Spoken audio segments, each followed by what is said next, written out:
You know what? This is gonna be so fucking easy, it's not even worth my time. You owe me for this, Napalm 2. This one is just exclusively for fakesagan.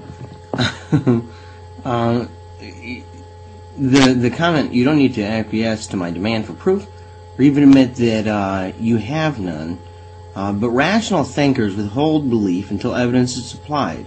Have fun in La La Land, dipshit. That was his most recent nugget of wisdom and insight. Now, let me explain this. Okay, this is just for you, and this isn't going to be long. It doesn't take long to explain something elementary. First of all, when it comes to burden of proof, we are going here beyond proof. Okay, that bit that I just played for you, that bit right there, that's from a video that Paleocrat actually addressed to me. It's called, like, It's Elementary, My Dear Fake Sagan, or he's Arthur Conan Doyle or something. Now, you know, he rants on for 7 minutes, essentially saying nothing. But I want you guys to take note of what he said right there. We're going beyond proof. Those are his words. We're going beyond proof. And that is the essence of so-called presuppositional apologetics. It's this transcendental argument for the existence of God, pioneered by the likes of Immanuel Kant, my favorite jackass philosopher. Now, you know, later on in the video, he actually says, "Oh, I bet you don't even know what a presupposition is." Well, actually, I do know what a presupposition is. It's an assumption. That's exactly what it is. What does it mean to presuppose something? It means that we're just going to assume that premise X is true, regardless of evidence. That's the essence of this presuppositional apologetics nonsense. It's, you know, skeptics are asking us for evidence of God. Fuck, what are we going to do? Oh, I know. Let's just say that all human knowledge, right, all understanding, it's based in the Word of God, right? That's the cornerstone, and it's impossible to prove anything unless you begin with this first cause, right? Right. That's what you got to do. And I mean, how can you know anything? What's your precondition for evidence? What's your precondition for standards of evidence? How do you know you can trust your senses? How do you know what you see and hear is real? So it's like a rehashed Plato's cave allegory waste of time. It's basically getting one's head up their ass. Now look. You know what really bothers me about apologists, and this is, I'm talking to you, Paleocrat, here, not the audience. I'm going to stop clowning on you for a second and actually address you directly. You know, after a lot of soul searching, I arrived at the stance that an atheist does not have to go around trying to proselytize believers. You know, I don't feel any obligation to take anyone's faith away and create atheists from the theistic population. I don't feel the need to do that.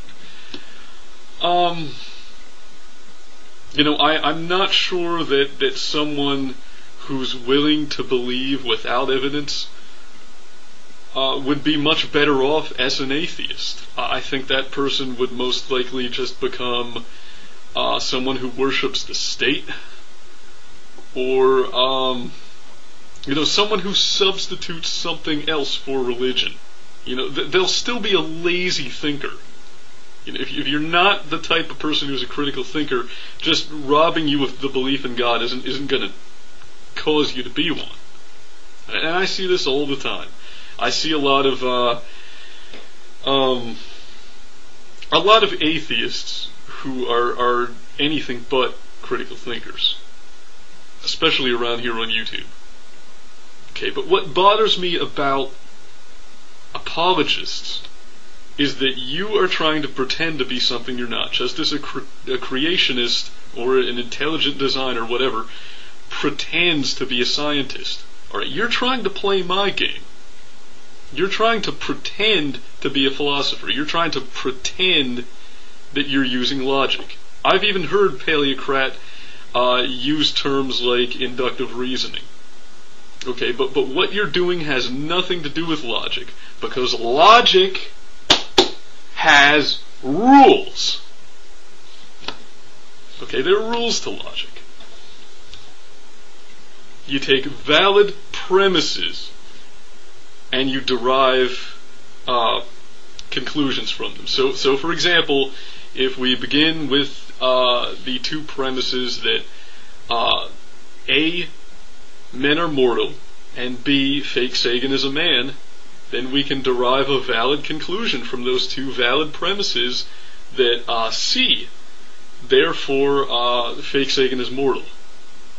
And if we know that those first two premises are valid, then the conclusion derived from them has to be valid. It borrows validity from the premises. That's how it works. Now, what makes a premise valid? Only empirical observation. In other words, what we can see, what we can hear, what we can smell and touch and taste. What our senses tell us. But you want to presuppose that a premise is true. You're going to begin with the presupposition that God exists. And then we work from there. Well, it doesn't work that way. You are not allowed, you do not have permission to bend the rules of logic that way. That's like a little kid trying to play chess, picking up the bishop and just smashing all the pieces off the board. Oh, my magic bishop killed all your guys. Whoa. Well, no, it doesn't work that way. Bishop can only move diagonally. There are rules to logic that you are not allowed to break. You are not given permission to break or bend those rules. They exist for a fucking reason. And imagine if we were to apply the Paleocrat's way of thinking to other areas of life. Alright, imagine if you were accused of a crime, and when you get to court, the prosecution says, well, my argument is predicated on the presupposition that the defendant is guilty. And we can argue about anything else, but that presupposition is assumed. It doesn't work that way. But what if he's right? What if Paleocrat and his presuppositional apologetics are valid?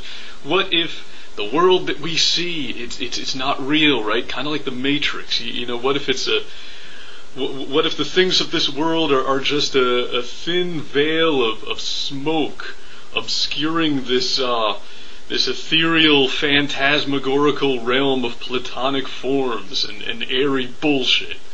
Well, there's a pretty easy way to dismiss that. There's a pretty easy way to dismiss Paleocrat's nonsense about, how does your naturalistic logic work when there are preconditions for evidence? The fact that we have airplanes and vaccines and the computer that somehow you managed to turn on all by yourself, Paleocrat, that's how. Okay? Clearly the findings of the natural sciences are valid and they work. And if you don't think so, then the next time you get sick, go to a fucking witch doctor. Go and see a priest or a shaman, you jackass. But if you go to a fucking doctor, then clearly you accept that science works. Anyway, man, I'm frustrated. This takes me back. A little blast from the past for me. I know that apologists have a very hard time shutting the fuck up, and that you're going to reply to this video. I would tell you not to waste your time, but I know you're going to do it anyway. But I'm not going to reply. There's a reason that I don't argue with idiots like you anymore, and that's that I value my sanity and my time. So, peace the fuck out. Truth fucking first. Keep it fake. Okay, I've been relatively tolerant of stupidity for a long time.